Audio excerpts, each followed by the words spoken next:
Meus prezados irmãos, boa noite. Hoje é dia 10 de março de 2025, segunda-feira. Estamos iniciando as atividades na Casa Espírita de Abel Sebastião de Almeida. Como sempre fazemos, rogando a Deus, nosso Pai de infinito amor e bondade, a Jesus, nosso querido e amoroso Mestre, amigo incondicional de nossas almas, e a Maria de Nazaré, nossa Mãe Santíssima, que nos envolvam no manto de paz e de amor. Que a nossa psicosfera esteja preparada para todos os importantes trabalhos que se desenvolverão na noite desta segunda-feira. Meus irmãos, então aqui estamos, como sempre, muito agradecidos a Deus, que a tudo provê, aos nossos amigos da espiritualidade, essa egrégora protetora da Casa de Abel Sebastião de Almeida, que nunca nos desampara, que tanto nos conhece, que está sempre presente em nossas vidas. Lembrando hoje, uma boa lembrança, antes de nós fazermos a leitura preparatória, vendo aqui o nosso irmão Brito, que foi um grande trabalhador da nossa casa por muitos anos, décadas a fio, trabalhou aqui na nossa casa. E ele, a Maura Luísa Trindade Brito, sua esposa, hoje está no plano espiritual, trabalhando também, amparada com certeza, e também participando, eu não tenho dúvida, aqui com os nossos amigos da Comissão de Abel Sebastião de Almeida e também com outros grupos, né, que atuam em outras casas espíritas. Pessoa muito dedicada. Então, eu gostei muito, foi uma grata satisfação vê-los aqui na nossa casa. Então, meus irmãos, vamos então nos preparar através da leitura desta página. Voltarás por amor. Eu peço à nossa irmã Marisa a gentileza de fazer a leitura.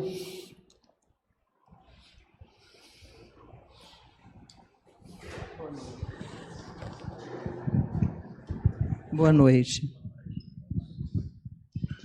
Voltarás por amor, do livro Caminho Espírita, pelo Espírito de Emmanuel, uma psicografia de Chico Xavier. Ante a fome de paz que te atormenta os dias, de certo já sonhastes com a disposição de repousar além da morte, recusando o cálice de angústia que a existência carnal te sugere.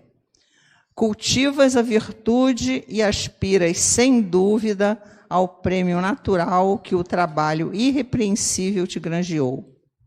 Sofres e reclamas consolo, choras e pretendes alívio.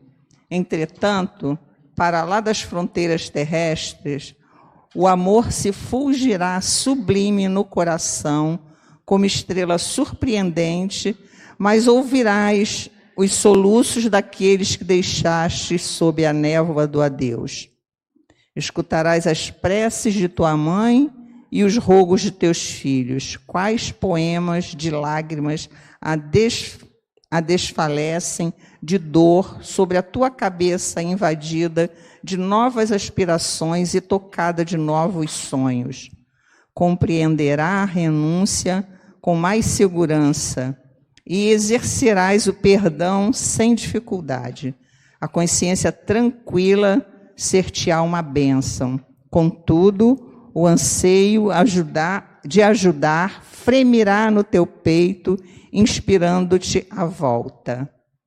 E reconhecendo que o céu verdadeiro não existe sem a alegria daqueles que mais amamos, regressarás por amor ao campo da luta, para novamente experimentar e sofrer, esperar e redimir, adquirindo o poder para as ascensões mais altas, porquanto, pela força do bem puro, descobrirás com o Cristo de Deus a luz da abnegação que nos impele sempre a horizontes mais vastos, repetindo sempre também com Ele, aos companheiros de aprendizado, a divina promessa: em verdade, estarei convosco até o fim dos séculos, porque não há felicidade para os filhos acordados de Deus, sem que todos os filhos de Deus entrem efetivamente na posse da felicidade real. Lindo texto, né?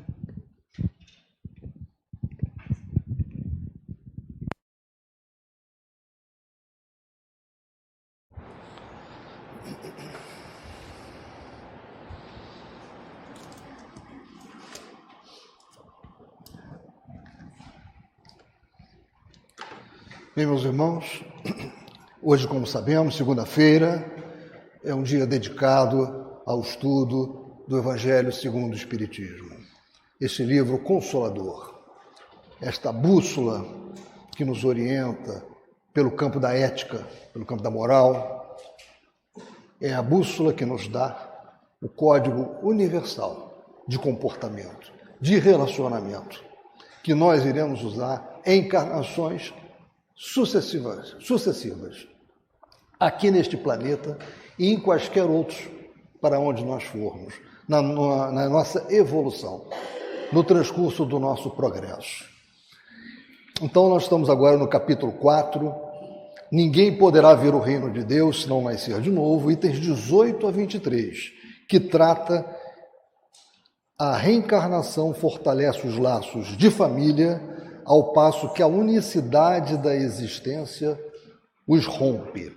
Esse texto, que a nossa irmã leu, foi muito interessante para nós, porque vejam, quando ele diz, reconhecendo que o céu verdadeiro não existe sem a alegria daqueles que mais amamos, regressarás por amor ao campo da luta, para novamente experimentar e sofrer, esperar e redimir, adquirindo poder para as ascensões mais altas, porquanto, pela força do bem puro, descobrirás com o Cristo de Deus a luz da abnegação que nos impele sempre a horizontes mais vastos, repetindo também com ele, aos companheiros de aprendizado, a divina promessa. Em verdade estarei convosco até o fim dos séculos, porque não há felicidade para os filhos acordados de Deus, sem que todos os filhos de Deus entrem efetivamente na posse da felicidade real.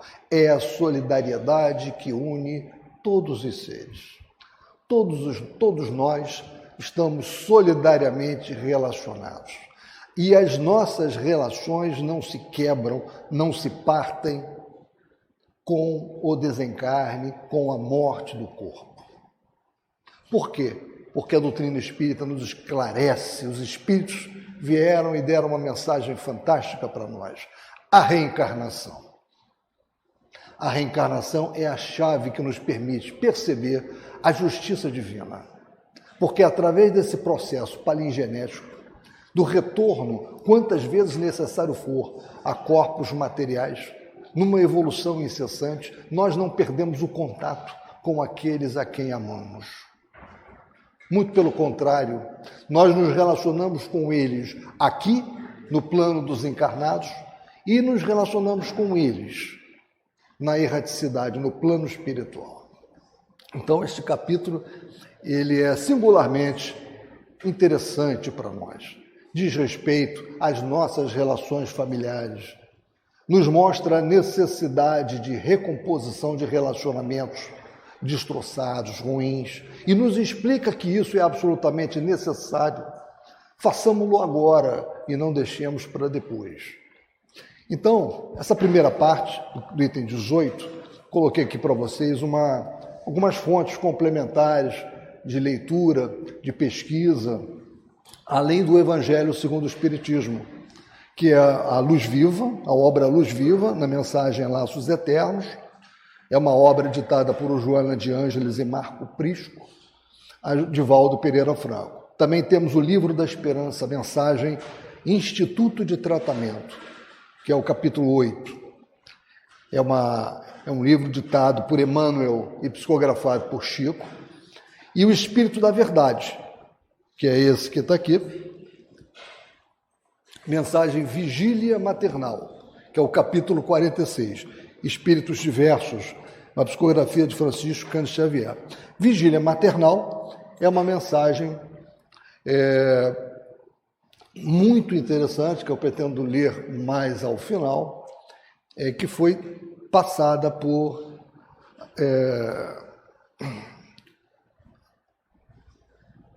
Anália Franco. Muito interessante.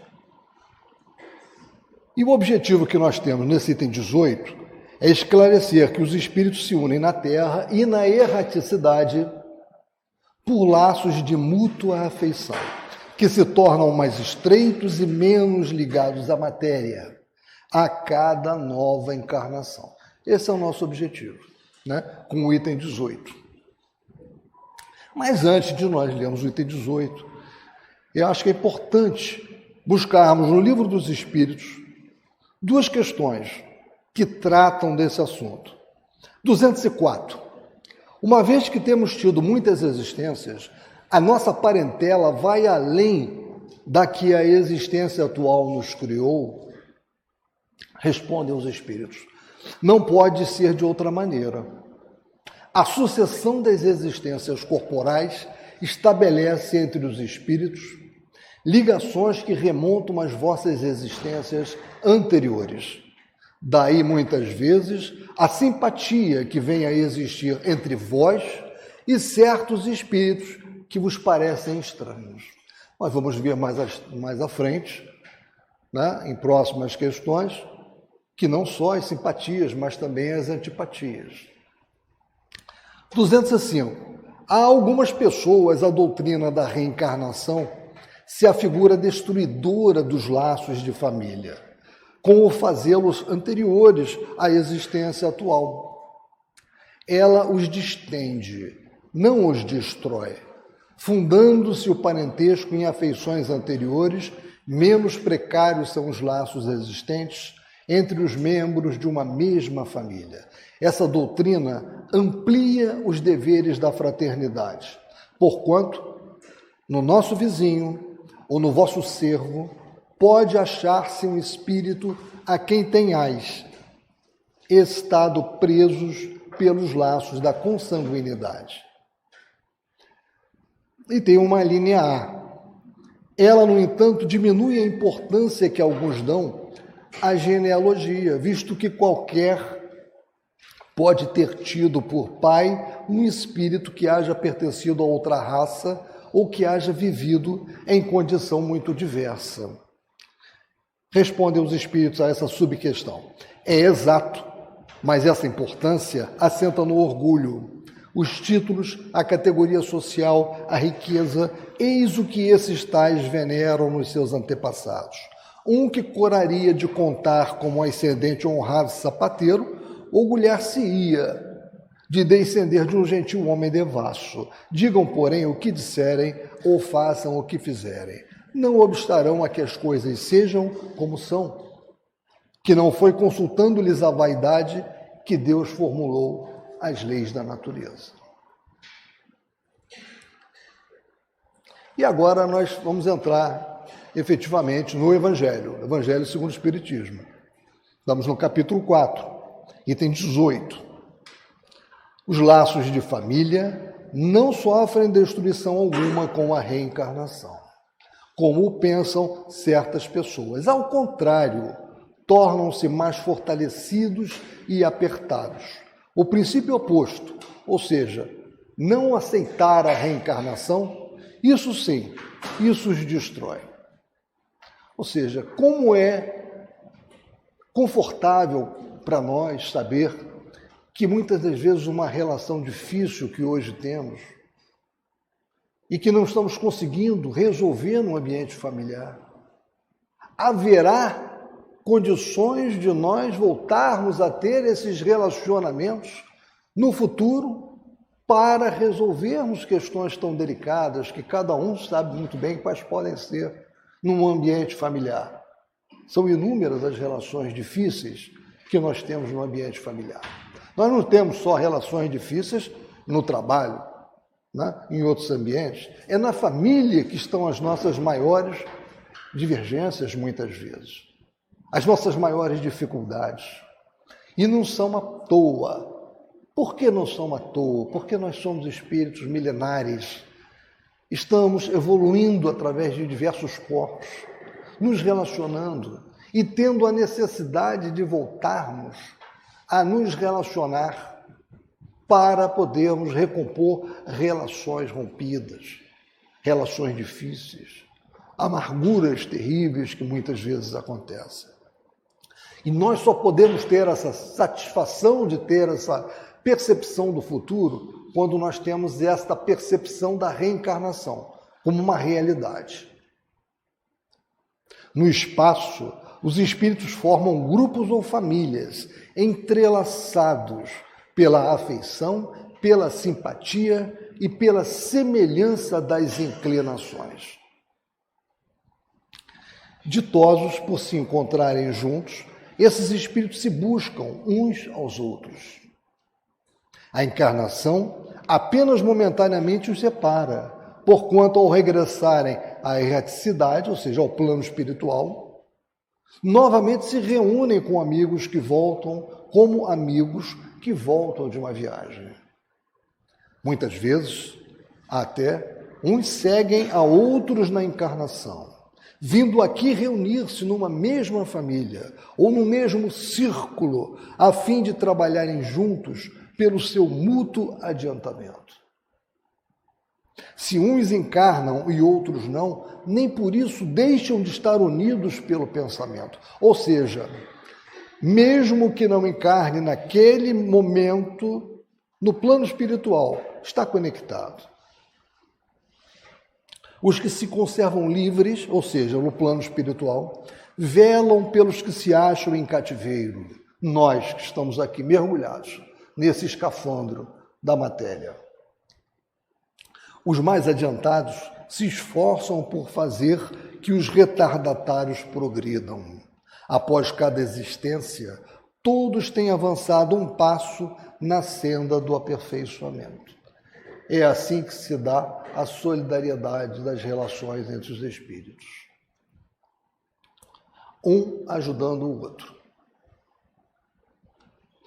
Cada vez menos presos à matéria, mais viva se lhes torna a afeição recíproca, pela razão mesma de que, mais depurada, não tem a perturbá-la o egoísmo, nem as sombras das paixões.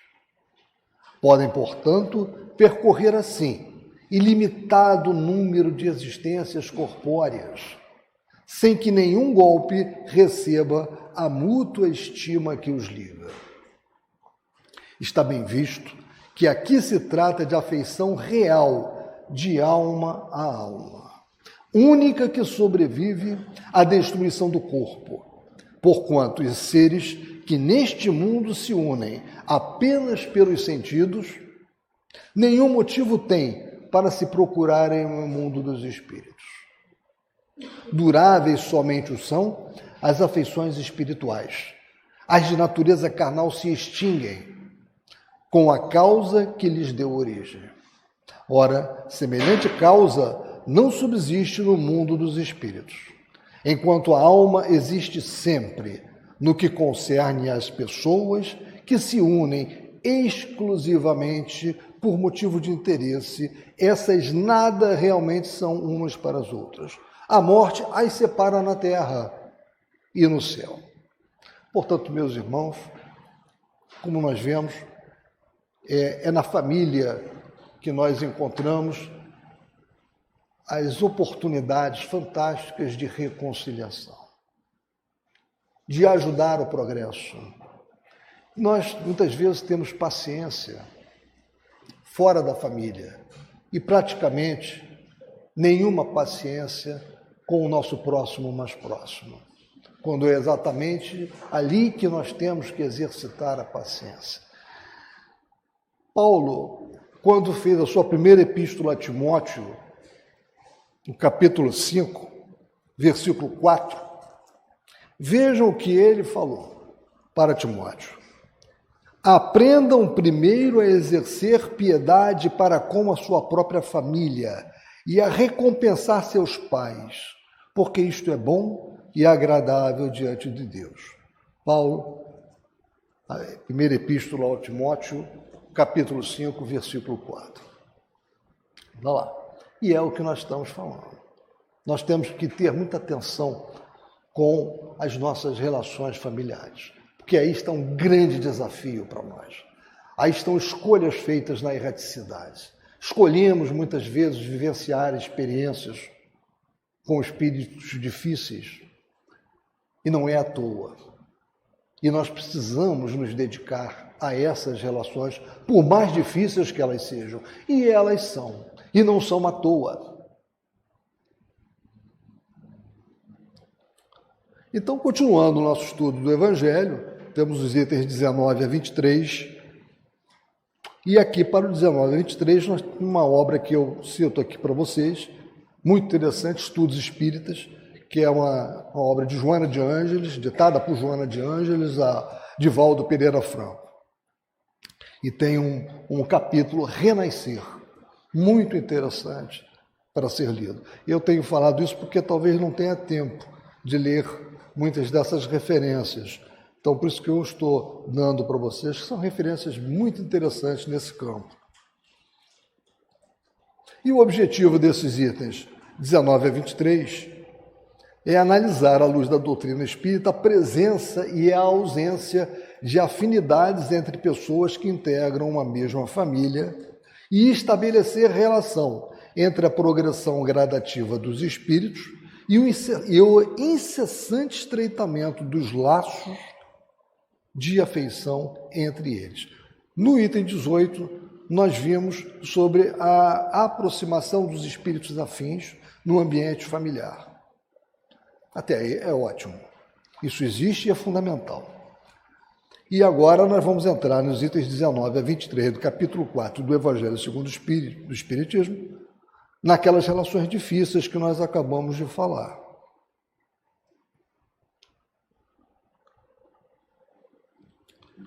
Então vejam o que diz o item 19. A união e a afeição que existem entre pessoas parentes são um índice da simpatia anterior que as aproximou. Daí vem que, falando-se de alguém cujo caráter, gostos e pendores nenhuma semelhança apresentam com os dos seus parentes mais próximos, se costuma dizer que ela não é da família. Dizendo-se isso, enuncia-se uma verdade mais profunda do que se supõe. Deus permite que nas famílias ocorram essas encarnações de espíritos antipáticos ou estranhos, com o duplo objetivo de servir de prova para uns e para outros, de meio de progresso.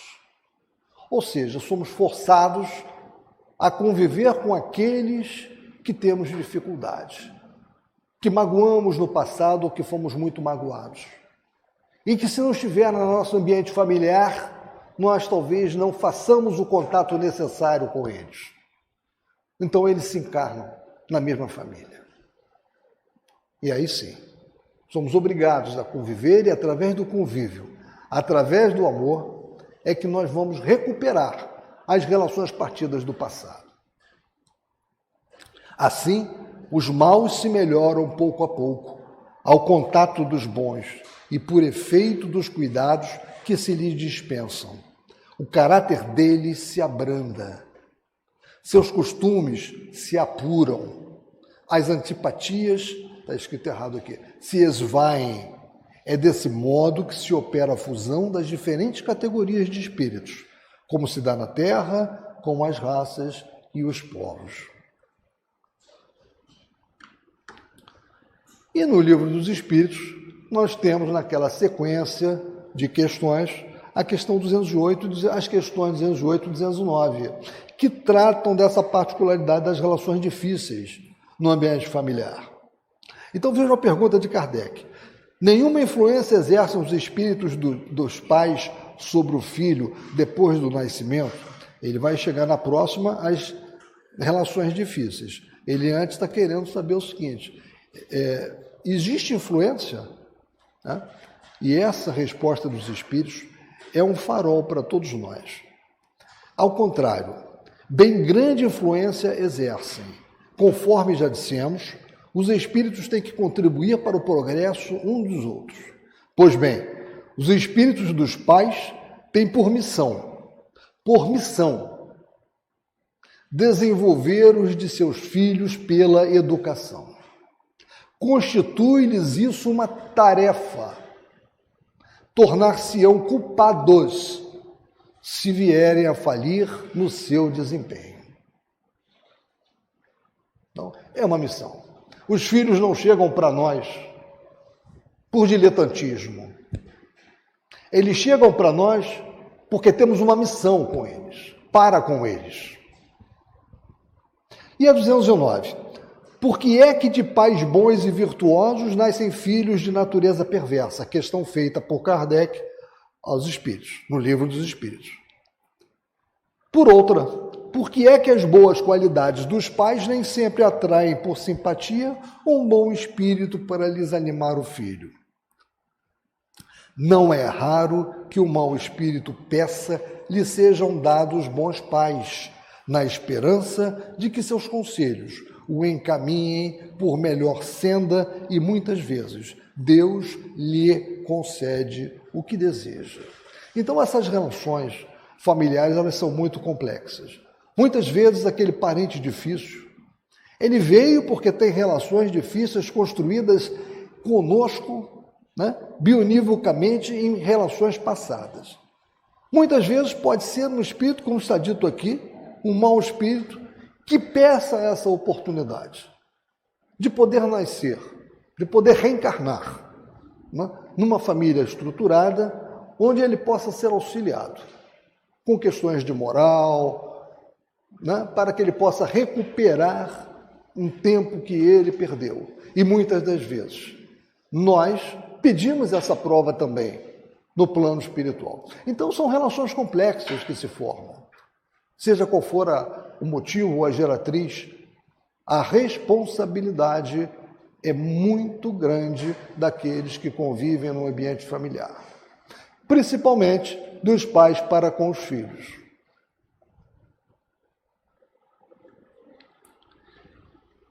Item 20 do Evangelho segundo o Espiritismo. O temor de que a parentela aumente indefinidamente em consequência da reencarnação é de fundo egoístico. Prova naquele que o sente falta de amor bastante amplo para abranger grande número de pessoas. Um pai que tem muitos filhos ama-os menos do que amaria a um deles se fosse único. Mas tranquilizem-se os egoístas. Não há fundamento para semelhante temor. Do fato de um homem ter tido 10 encarnações, não se segue que vai encontrar no mundo dos espíritos 10 pais, 10 mães, 10 mulheres e um número proporcional de filhos e de parentes novos. Lá encontrará sempre os que foram objeto da sua afeição, os quais se lhe terão ligado na terra a títulos diversos e talvez sob o mesmo título. Quem de nós, né, e talvez muitos de nós, não tenhamos recebido no nosso seio familiar um tetaravó, um bisavó, né, alguém que já foi muito querido na família, e que hoje está lá como aquele netinho, tão querido, tão amado, e que já foi o patriarca daquela família em algumas encarnações passadas. Isto é muito comum, e o Espiritismo nos mostra isso. Então, hoje eu sou o pai, eu tenho 3 filhos. Amanhã eu posso, amanhã que eu digo, é uma data que eu desconheço, após desencarnar, posso retornar como filho de um dos meus filhos. A mesma coisa com a Marisa. Ou seja, essas relações, elas não se acabam. Ou seja, há transformações nos relacionamentos, mas elas não se acabam. Somos todos irmãos. E o item 21. Vejamos agora as consequências da doutrina antirreencarnacionista. Porque tudo que nós estamos falando parte de um pressuposto. O pressuposto é a reencarnação. Porque fora da reencarnação não há explicação. Tudo se quebra, tudo se parte, todas as construções que se fizer, elas viram pó. Elas deixam de ter sentido. A reencarnação é a única coisa que traz o sentido para nós buscarmos o progresso, para nós nos aprimorarmos, para nós sermos mais cautelosos nos nossos relacionamentos. É a reencarnação, é a visão da reencarnação, dessa realidade que aqui retornaremos, que nada que fizermos de errado vai ficar aqui, vai passar para próximas encarnações, terá que ser resolvido. Então, tenhamos cuidado, não deixemos isso passar, resolvamos agora. Agora, existe a visão antirreencarnacionista, e é aqui que esse item 21 trata. Vejamos agora as consequências da doutrina antirreencarnacionista. Ela necessariamente anula a pré-existência da alma, sendo estas criadas ao mesmo tempo que os corpos, nenhum laço anterior há entre elas, que nesse caso serão completamente estranhas umas às outras. O pai é estranho ao seu filho. A filiação das famílias fica assim reduzida à só filiação corporal, sem qualquer laço espiritual. Não há então motivo algum para quem quer que seja glorificar-se de haver tido por antepassados tais ou tais personagens ilustres. Com a reencarnação, ascendentes e descendentes podem já se terem conhecido, vivido juntos, amado, e podem reunir-se mais tarde a fim de apertarem entre si os laços de simpatia.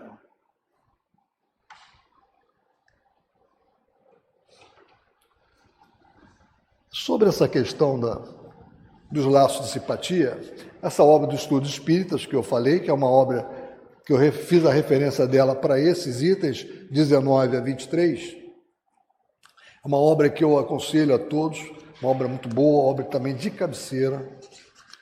Temos o capítulo 8, Renascer, que eu tinha citado, né?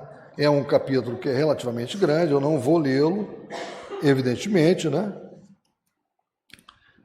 Vou ler apenas uma parte aqui que eu acho que cabe bastante no que nós estamos falando. Através da reencarnação, mais se afirmam os laços de família, generalizando-se o amor em caráter universalista, em detrimento do egoísmo decorrente dos laços do sangue e da carne. Os espíritos recomeçam as jornadas interrompidas, onde melhor encontram as condições para a melhoria íntima, volvendo aos mesmos sítios da consanguinidade, quando ali podem usufruir benefícios de reajustamento familiar ou de maior progresso espiritual. E aqui continua Joana de Ângeles, dando preciosas informações para nós sobre esse mergulho na carne com aqueles que nos foram muito queridos e também com aqueles cujos relacionamentos no passado não foram bons. Questão 22 do Evangelho. Isso quanto ao passado, quanto ao futuro, segundo um dos dogmas fundamentais que decorrem da não reencarnação. Vejam, no item 21 ele estava falando das consequências da visão não reencarnacionista com relação ao passado. E aqui no 22, por isso que ele começa. Isso quanto ao passado. Quanto ao futuro, segundo um dos dogmas fundamentais que decorrem da não reencarnação, a sorte das almas se acha irrevogavelmente determinada após uma só existência. A fixação definitiva da sorte implica a cessação de todo o progresso, pois desde que haja qualquer progresso já não há sorte definitiva. Conforme tenham vivido bem ou mal, elas vão imediatamente para a mansão dos bem-aventurados ou para o inferno eterno. Ficam assim imediatamente e para sempre separadas e sem esperança de tornarem a juntar-se, de forma que pais, mães e filhos, maridos e esposas, irmãos, irmãs e amigos jamais podem estar certos de se verem novamente. É a ruptura absoluta dos laços de família. Ou seja, essa é a consequência de uma visão não reencarnacionista. A visão reencarnacionista nos mostra a expectativa de um futuro, a possibilidade do progresso e da recomposição de laços destruídos. Com a reencarnação e progresso a que dá lugar, todos os que se amaram tornam a encontrar-se na terra e no espaço e juntos gravitam para Deus. Se alguns fraquejam no caminho, esses retardam o seu adiantamento e a sua felicidade, mas não há para eles perda de toda esperança. Ajudados, encorajados e amparados pelos que os amam, um dia sairão do lodaçal em que se enterraram. Com a reencarnação, finalmente, há perpétua solidariedade entre os encarnados e os desencarnados. E daí, estreitamento dos laços de afeição.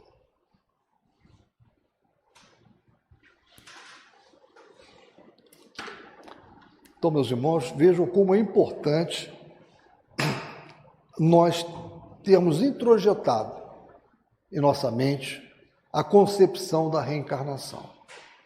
Ela é fundamental para nós.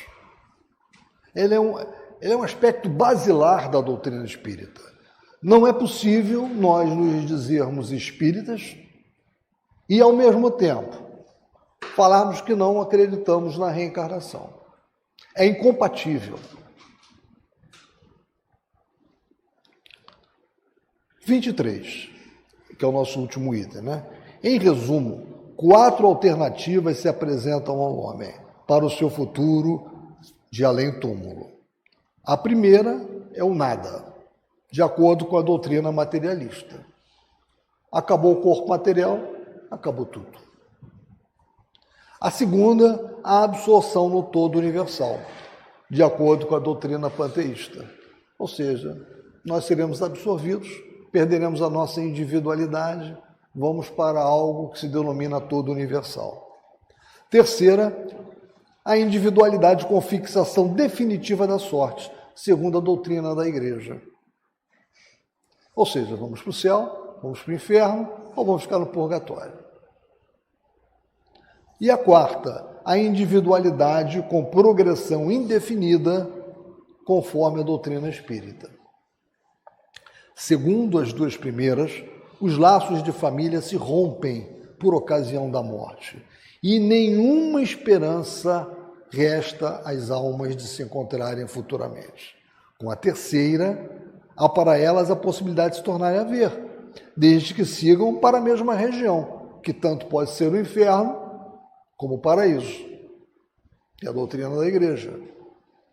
Com a pluralidade das existências, inseparável da progressão gradativa, há a certeza na continuidade das relações entre os que se amaram, e é isso que constitui a verdadeira família. Quando você reflete sobre isso, você vê como essas avaliações, elas são sustentadas pela mais absoluta lógica. Ou seja, a continuidade, a necessidade da continuidade das nossas relações. Eu gostaria de trazer para vocês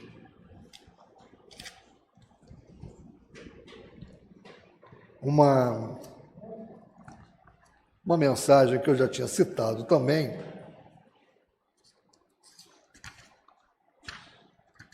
de Anália Franco, nessa obra, O Espírito da Verdade. É uma obra que auxilia muito quando nós estamos estudando o Evangelho segundo o Espiritismo, porque ela se interrelaciona com diversos capítulos do Evangelho segundo o Espiritismo. Então ela esclarece, ela aprofunda, ela nos permite ver nuances diferentes, nos ajuda na análise. É uma obra de autores diversos, ditados a Francisco Cândido Xavier e a Valdo Vieira.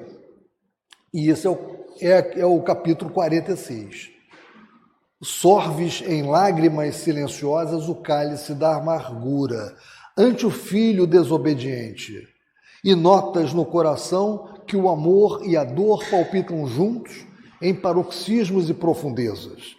Desencantada com as leves nódoas de indignidade que lhe entreviste no caráter, reparas, chorando, que ele não é mais a aparição celeste dos primeiros dias. E ao ponderar-lhe a falência iniciante, temes a liberdade que o tempo lhe concederá na construção do destino. Quantas mães já não tiveram esta preocupação ao ver os seus filhos crescendo e muitas das vezes não entenderem bem que é um espírito que tem a sua autonomia, é um espírito centenário, milenário, muitas das vezes muito mais antigo do que nós, traz uma bagagem totalmente diferente de nós e nós temos que entender isso. Na nossa missão de educá-los, nós somos obrigados, porque já estamos aqui com mais tempo na carne do que ele que está se formando ainda. Nós temos a missão de compreendê-lo e de tentar ajustá-lo. Pretextando querê-lo, não te rendas à afeição de praça vencida, conquanto carregues o espinho da angústia engastado na alma, é preciso velar no posto de sentinela. Não pode abrir mão. Nós não podemos abrir mão dos nossos filhos.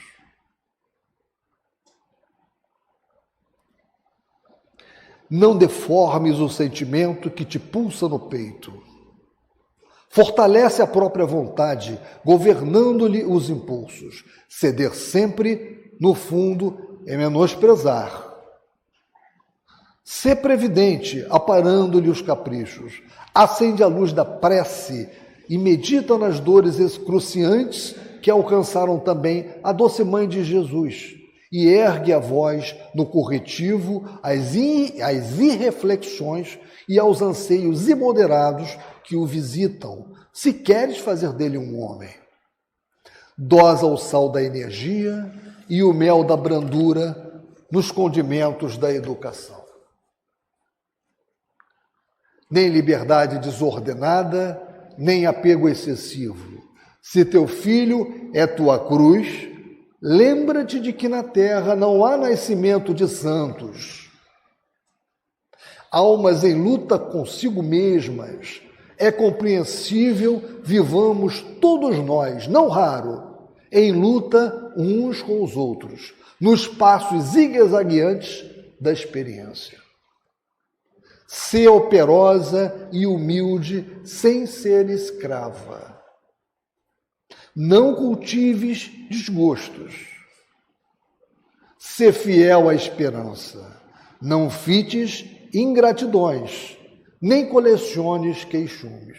Como é comum colecionar queixumes e nos fixarmos em ingratidões, né? Como nós vemos isso. A missão divina da maternidade apoia-se na força onipotente do amor. Essa é a maior força do universo.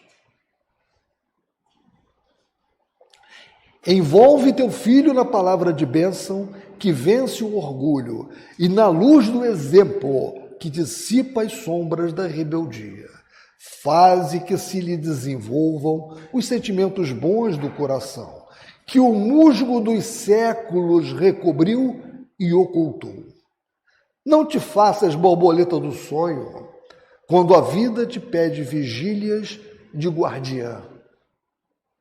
No rio da existência humana, os espíritas são as gotas d'água que se transformam em lâminas de arremesso contra as pedras dos obstáculos, talhando caminhos novos. O Espiritismo gera consciências livres. Prova a teu filho semelhante verdade pelas próprias ações de renúncia e discernimento, conjugando o bálsamo do carinho com a rédea da autoridade. Não queiras transformá-lo à força em escolhido dentre aqueles chamados pelo Senhor. Filhos do Eterno, todos somos cidadãos da eternidade e somente levamos a nós mesmos a golpes de esforço e trabalho na hierarquia das reencarnações.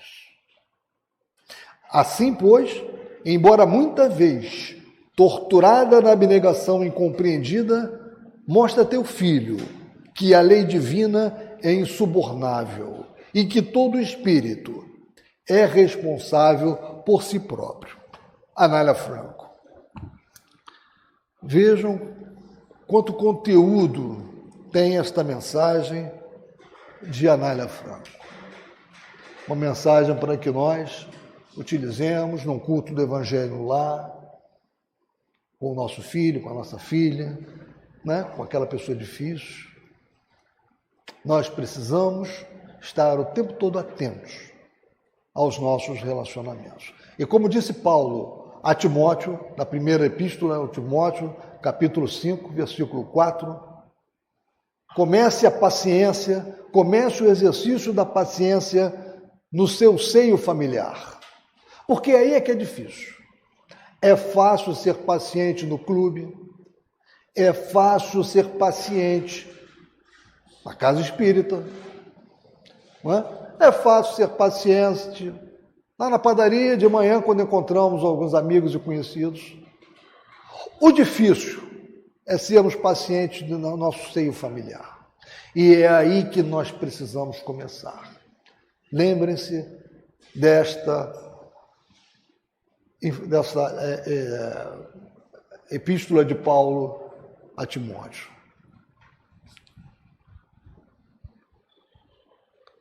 Então aqui eu trouxe também para vocês essa primeira parte, que aqui eu já li, eu trouxe um trecho aqui de Luz Viva, de Joana de Ângeles e Marco Prisco, né?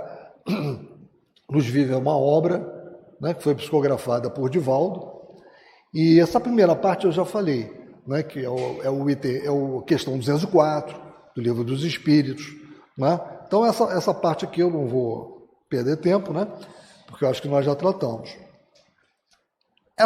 Esses dois últimos parágrafos são bastante importantes, apesar de nós já termos falado. A reencarnação estreita os vínculos do amor, tornando os laços eternos pelo quanto faculta da experiência na área da afetividade familiar. Enquanto as ligações de sangue favorecem o egoísmo, atando as criaturas às algemas das paixões possessivas, a pluralidade das existências ajuda, mediante a superação das conveniências pessoais, a união fraternal. Os genitores nubentes, os irmãos e primos, os avós e netos de uma etapa trocarão de lugar no grupo de companheiros que se afinam, permanecendo os motivos e emulações da amizade superior. O que quer dizer isso? Eu, quando desencarnar, eu vou encontrar aquele espírito que aqui teve uma missão comigo, o espírito que foi Eugênia, minha mãe, que desencarnou em agosto de 2022, em 13 de agosto de 2022. Mas eu não vou encontrá-la como minha mãe. Eu vou encontrá-la como minha irmã, a quem eu tenho uma afinidade profunda. Porque nesta encarnação, ela recebeu essa missão de ser minha mãe. O que está reservado para as próximas encarnações? Talvez eu seja a mãe dela, ou o pai dela. Então, nós nos encontramos na erraticidade, não mais com aquele espírito que é ou foi meu pai, minha mãe, meu tio, é o meu irmão, que atuou como meu pai, como minha irmã, como a minha mãe. É essa magnificência que essa mensagem traz para nós, essa condição de nós termos como acreditar no futuro. Pulando um pouquinho aqui, ainda nesta obra, esse item Laços Eternos, este amigo que te oferece braço forte, esse companheiro a quem estimas com especial carinho, aquele conhecido a quem te devotas com superior dedicação, este outro colega que te sensibiliza, esse outro discreto benfeitor da tua vida, aquele outro vigilante auxiliar que se apaga para que apareças, são teus familiares em espírito, que ontem envergaram as roupagens de um pai abnegado ou de uma mãe sacrificada, de um irmão zeloso ou primo generoso, de uma esposa fiel e querida, ou de um marido cuidadoso, ora ao teu lado noutra modalidade biológica e familiar, alma irmã da tua alma, diminuindo as tuas dores no carreiro da evolução e impulsionando-te para cima sem pensarem em si.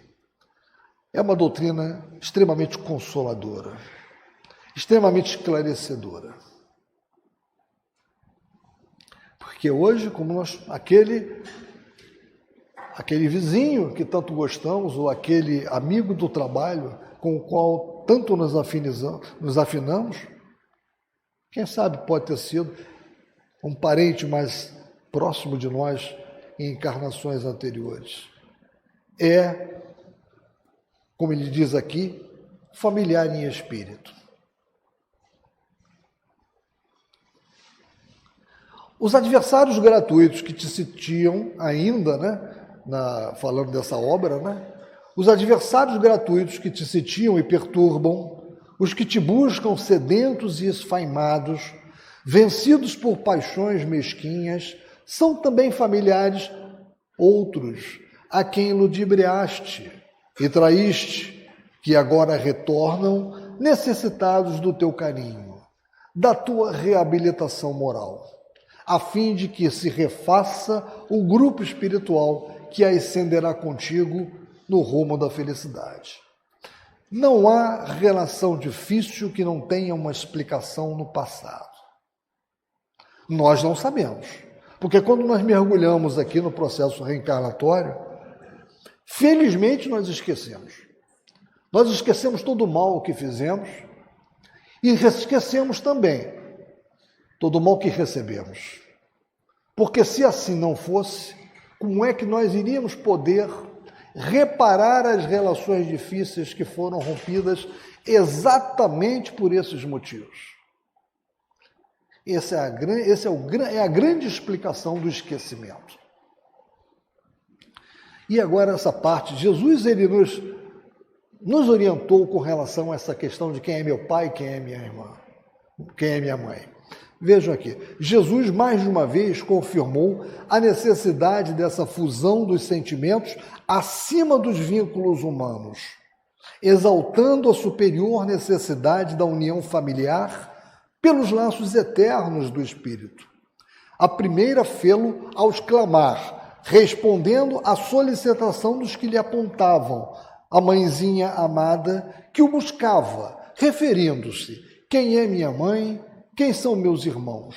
Senão aqueles que fazem a vontade do Pai. Somos todos irmãos.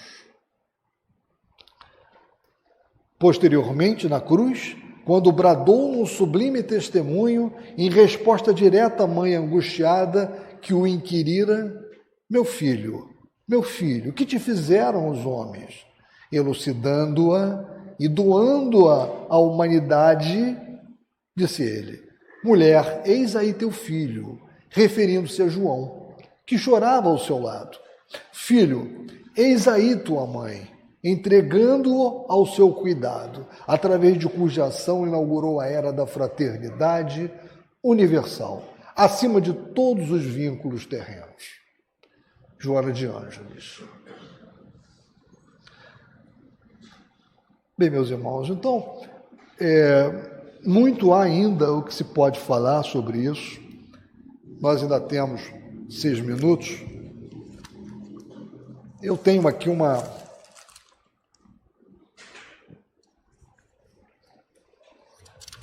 uns trechos muito interessantes da obra Conduta Espírita,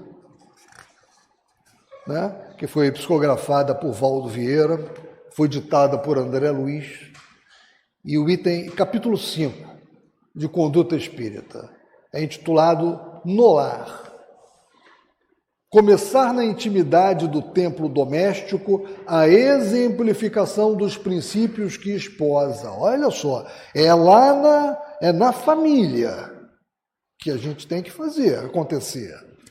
Então, começar na intimidade do templo doméstico a exemplificação dos princípios que esposa com sinceridade e firmeza, uniformizando o próprio procedimento dentro e fora dele. Fé espírita no clima da família, fonte do espiritismo no campo social. calar todo impulso de cólera ou violência, amoldando-se ao Evangelho de modo a estabelecer a harmonia em si mesmo perante os outros. A humildade constrói para a vida eterna. Proporcionar às crianças os fundamentos de uma educação sólida e bem orientada, sem infundir-lhes medo ou fantasias, começando por dar-lhes nomes simples e naturais, evitando a pompa dos nomes famosos, suscetíveis de lhes criar embaraços futuros. O lar é a escola primeira. Sempre que possível, converter o santuário familiar em dispensário de socorro aos menos felizes, pela aplicação daquilo que seja menos necessário à mantença doméstica. A seara do Cristo não tem fronteira. Se está sozinho com a sua fé no recesso do próprio lar, deve o espírito atender fielmente ao testemunho de amor que lhe cabe, lembrando-se de que responderá em qualquer tempo pelos princípios que abraça. A ribalta humana situa-nos sempre no papel que devemos desempenhar. Ao menos uma vez por semana, formar o culto do Evangelho com todos aqueles que lhe coparticipam da fé, estudando a verdade e irradiando o bem através de preces e comentários em torno da experiência diária à luz dos postulados espíritas. Quem cultiva o Evangelho em casa faz da própria casa um templo do Cristo. Evitar o luxo supérfluo nos aposentos, objetos e costumes, imprimindo em tudo características de naturalidade, desde os hábitos mais singelos até os pormenores arquitetônicos da própria moradia. Não há verdadeiro clima espírita cristão sem a presença da simplicidade conosco. E aqui no final, André Luiz cita a carta de Paulo a Timóteo, no capítulo 5, versículo 4, que nós devemos sempre lembrar dela. Quando vier aquela ira, aquela vontade da discussão, aquela impaciência que quase nos domina, lembremos-nos das palavras de Paulo a Timóteo. A paciência começa no ambiente familiar. Então, meus irmãos, eu agradeço a todos pela atenção, né? Que nós possamos refletir bastante sobre o tema de hoje. É muito importante, né, para todos nós.